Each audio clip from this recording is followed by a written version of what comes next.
उत्तर दोगे? बोलो तो जल्दी। तुम्हारा पति जैसा है वैसी तुमसे बात करे, जैसा है वैसा ही रहे, तुम्हें अच्छा लगेगा। और अगर कोई बनावटी बात करे या बनावटी बात की तरह से मिले तो अच्छा लगेगा। जम के तो बोलो जरा। बनावटी अच्छा नहीं लगता, दिखावटी अच्छा नहीं लगता।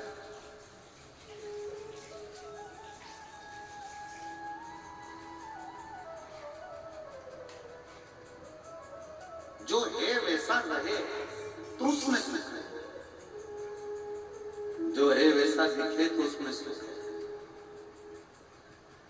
आप दिखावटी बन रहे हो, कई लोग माथे पर चंदन लगा लिए, रुद्राक्ष की माला पहन भी लें और मालूम पड़े दिन रात गाली गलोच कपट बेईमानी छल छिद्र सब करे, तो क्या मतलब? इससे तो तुम अच्छे। कोई दिखावा नहीं, कोई बनावटीपन नहीं, कोई दिखावा नहीं, जैसे हो वैसे हो। आप में कोई दिखावा नहीं।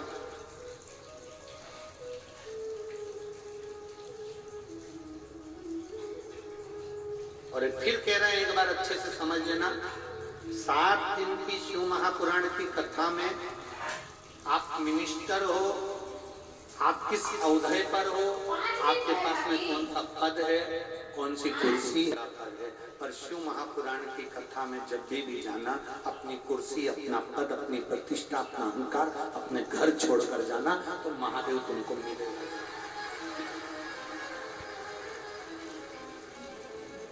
महादेव के मिलने में देरी नहीं होगी। आप अपना अहम, अपनी कुर्सी, अपना पद, अपनी प्रतिष्ठा, जो भी आप किस औहदे पर, कोई कहे कि हम इतने बड़े, हम उतने बड़े, महादेव से बड़ा कोई नहीं। जो अमृत पीते हैं वो देव हैं, जो विष पीता है वो महादेव है। महादेव से बड़ा कोई नहीं हो सकता।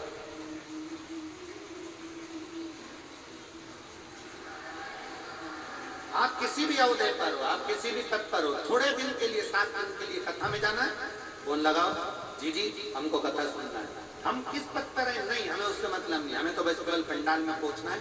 जहां बिठा दोगे हम बैठ जाएंगे, जहां जगह दे दोगे हम बैठ जाएंगे।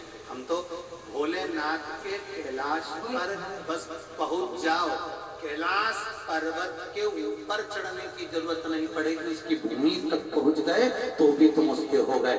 जहां कथा हो रही है वहां तक पहुंच जाओ, तुम उसके हो, तुम उसके हो जाओ।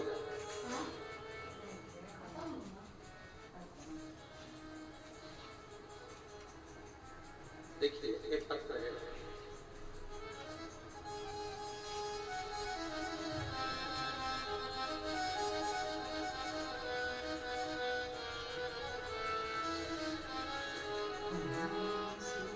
मेरा नाम जितेंद्र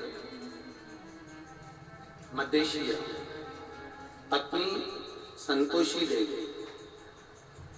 इन्होंने अपने के गांव का नाम नहीं लिखा है। मेरा नाम जितेंद्र मदेशिया, पत्नी का नाम संतोषी देवी, हाँ लिखा है। मेरा मोबाइल नंबर ये है। मैं देवरिया जिला के ग्राम हाटेला है, घटेला है, हाँ जो भी है तुम समझ जाना, की निवासी हूँ। घटेला गाजी की निवासी हूँ। कहीं बैठी है? हाँ आप ही हैं? एक बार ऐसे आते हैं, श्री शिवाय नाम से आ जाओ। गुरुदेव, मेरे पैर में गठान हो गई थी 2020 में। लखनऊ के डॉक्टरों को दिखाया तो बोन ट्यूमर बताया। बोन ट्यूमर बताया, दुखी हो गए, बड़ी तकलीफ में हो गए कि अब ये होगा क्या, छोटे छोटे बच्चे हैं, इनका परवरिश कैसे होगा।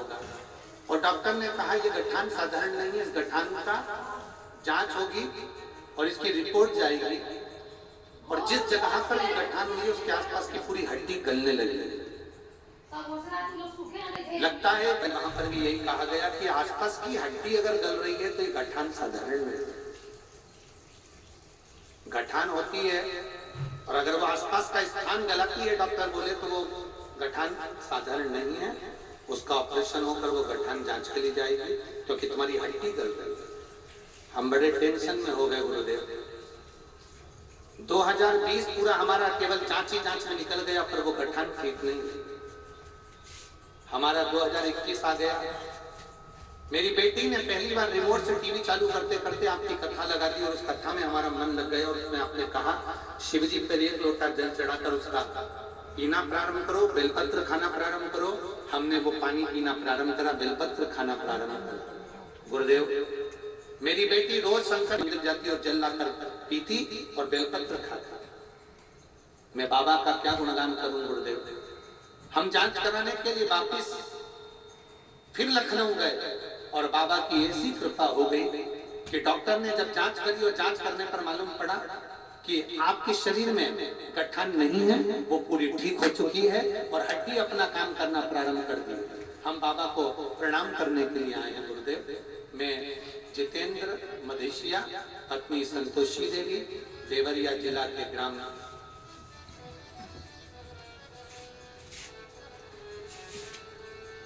देश निवासी हूँ। मेरा मोबाइल नंबर ये शिव कृपा। एक विश्वास को अंदर से जब हम जागृत करते हैं, इसमें लिखा मेरी बेटी ने 2021 में मेरी बिटिया ने टीवी पर कथा सुनी और कथा सुनकर मेरी बेटी ने शिव जी को जल चढ़ाना प्रारंभ किया। एक भरोसा हमारे भीतर जागृत। एक पत्र और है,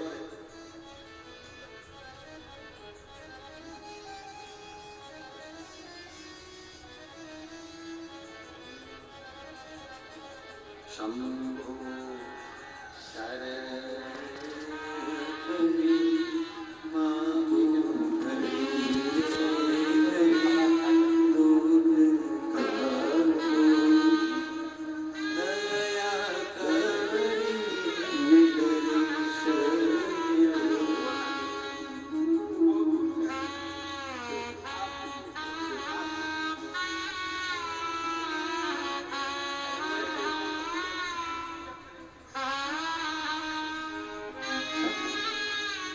शिव कृपा। एक पत्र और बड़ा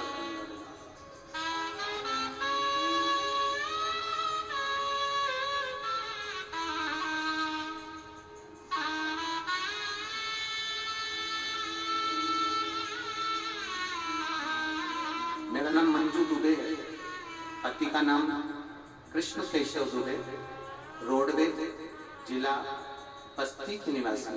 कहीं बैठी हैं आप ही हैं? श्री शिवाय नाम आ जाओ, एक बेलपत्र ले लेना, आ जाइए।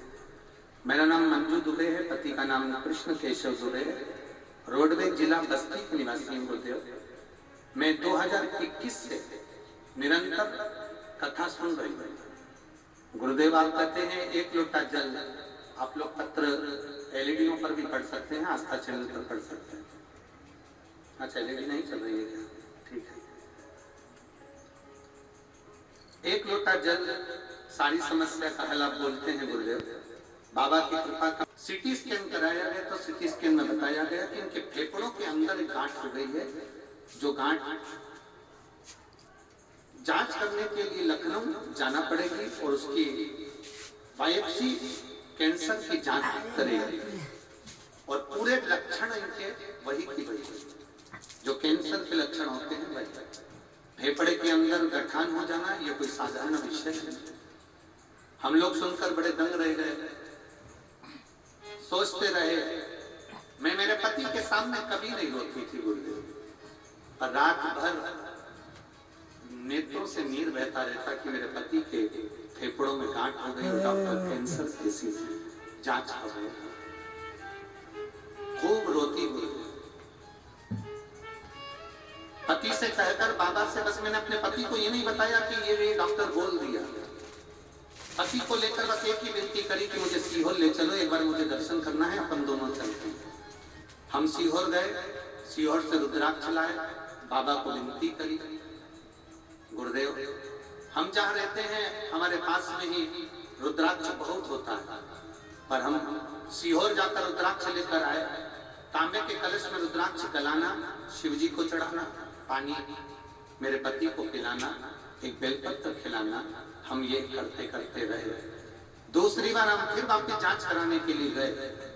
डॉक्टर ने कहा था ये साधारण गठान नहीं है, इसकी जांच कैंसर की होगी क्योंकि ये फेफड़ों के अंदर की है और हम ऑपरेशन करेंगे तभी इसकी जांच होगी।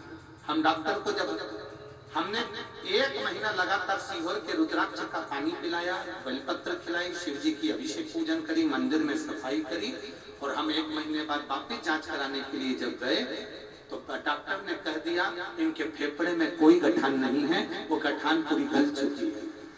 गुरुदेव हम रोते रोते पहली बार काशी विश्वनाथ में आपकी कथा थी, ज्ञान बाप की कथा आप कर रहे थे, हम आप पहुंचे और बाबा को धन्यवाद देकर आए थे। बाबा आपने मेरे पति को बचा लिया। आज फिर कुशीनगर की इस पवित्र भूमि पर कहती हूँ कि मेरे पति पूर्ण तरह से ठीक हो गए। मैं बाबा को यहाँ धन्यवाद देने के लिए